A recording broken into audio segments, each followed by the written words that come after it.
ABCproxy and MBBrowser set up a web proxy.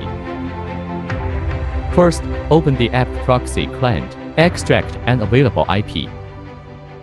This is the IP I extracted today. Click Port Forward List. Find this IP and click Copy, then open MBBrowser. If you have an account, you can log in directly. If not, please register first. Create new session. Input session name. For example, fill in ABCproxy. Then choose SOX2 as the proxy service.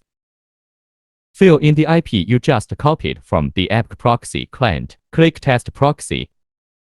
It shows that the proxy test is successful. Finally, click Create Session and you are done. Click Open. This means that our proxy settings are successful. Now you can open a new page and start surfing safely.